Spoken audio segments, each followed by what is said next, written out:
Bienvenidos a Capítulo por Capítulo, un viaje a través del libro más grande dado a la humanidad, la palabra de Dios, la Biblia, y vamos a recorrerla capítulo por capítulo.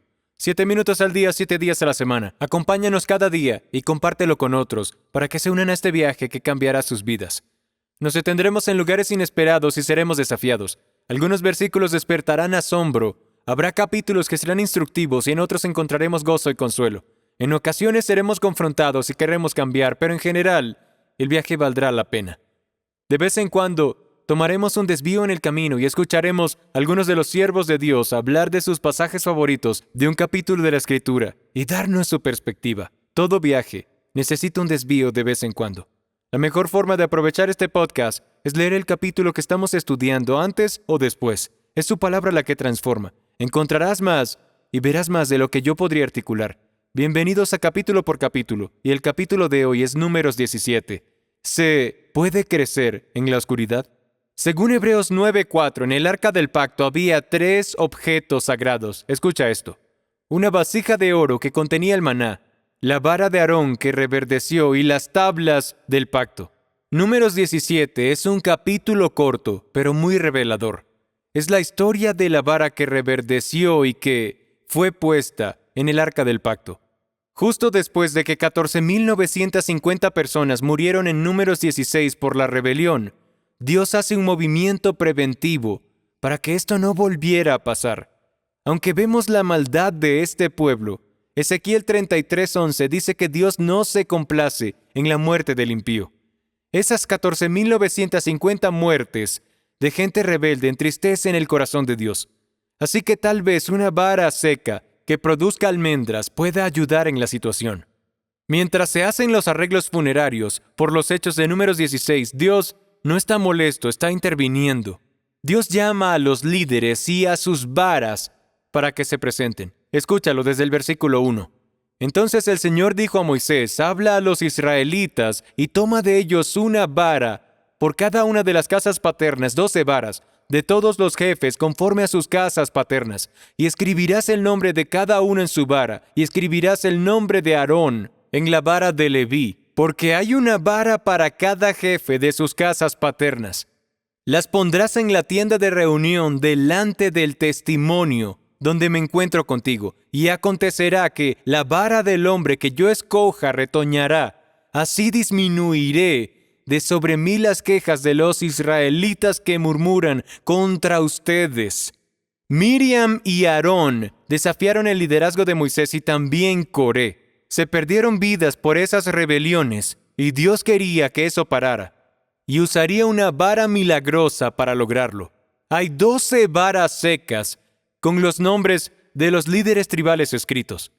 Se pondrían en el tabernáculo en la oscuridad durante la noche y ocurriría un milagro. La vara sobre la cual Dios tenía su mano iba a reverdecer en 24 horas en la oscuridad. Y el milagro sucedió, tal como Dios dijo. Escucha el versículo 8. Al día siguiente, Moisés entró en la tienda del testimonio y vio que la vara de Aarón de la casa de Leví había retoñado y echado botones y había producido flores y almendras maduras. Moisés entonces sacó todas las varas de la presencia del Señor y las llevó a los israelitas, y ellos las miraron, y cada uno tomó su vara. Pero el Señor dijo a Moisés: vuelve a poner la vara de Aarón delante del testimonio, para guardarla por señal a los rebeldes, para que hagan cesar sus murmuraciones contra mí y no mueran. La vara de Aarón reverdeció, echó flores y almendras en 24 horas, en la oscuridad.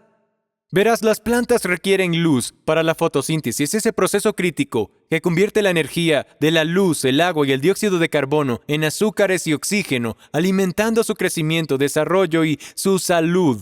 Sin suficiente luz, las plantas se vuelven débiles, pálidas y enclenques, porque no pueden producir el alimento necesario, pero no cuando Dios está orquestando todo el proceso. En lo natural, las plantas necesitan luz para crecer, pero en el reino de Dios puedes crecer en la oscuridad. Dios le estaba hablando a los hijos de Israel: sigue a la persona que puede producir fruto en la oscuridad. Este principio es muy importante. talento para cantar, talento para predicar, talento para liderar, no es razón suficiente para escuchar y seguir a esas personas.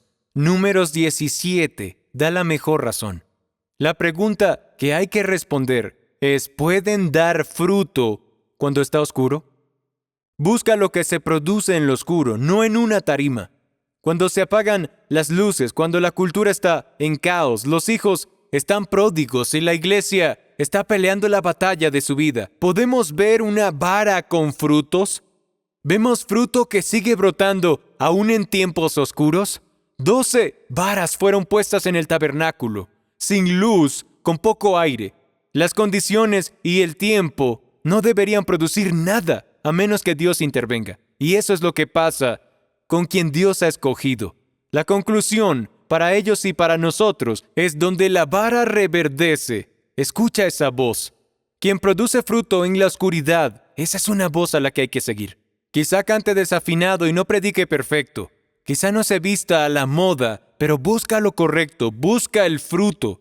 Hay hombres y mujeres en todo el mundo que están en lugares oscuros, industrias oscuras, universidades oscuras, ciudades oscuras, y aún así florecen allí. ¿Cómo? Porque creen que puede haber fruto en lugares oscuros siempre y cuando Dios esté involucrado. Hace algunos años leí la historia de un grupo de niños del Oriente y del Occidente, a quienes les hicieron la misma pregunta. El Occidente era Estados Unidos y el Oriente eran varios países del continente asiático. La pregunta era extraña: ¿puede crecer maíz en Alaska? Las respuestas del Occidente estaban llenas de tecnicismo sobre el suelo, el clima, el entorno, las condiciones. La conclusión fue: si todo está bien, entonces el maíz puede crecer en Alaska. El Oriente respondió simplemente esto: si Dios lo quiere, entonces el maíz puede crecer. Las respuestas expusieron el deterioro de la fe en Dios en el Occidente y cuánto la creencia religiosa forma parte del pensamiento en el Oriente. Me pongo del lado del Oriente en esta, con una excepción. Yo creo en Dios con mayúscula. Creo que hay un solo Dios. Y creo que todo es posible con Dios. Creo que el maíz puede crecer en Alaska y una vara puede producir almendras en la oscuridad, y que el pueblo de Dios puede crecer en los climas que son más adversos. Gracias por ver capítulo por capítulo. Cada capítulo del libro más grande, la Biblia, la palabra de Dios, 7 minutos al día, 7 días a la semana. Nos vemos mañana.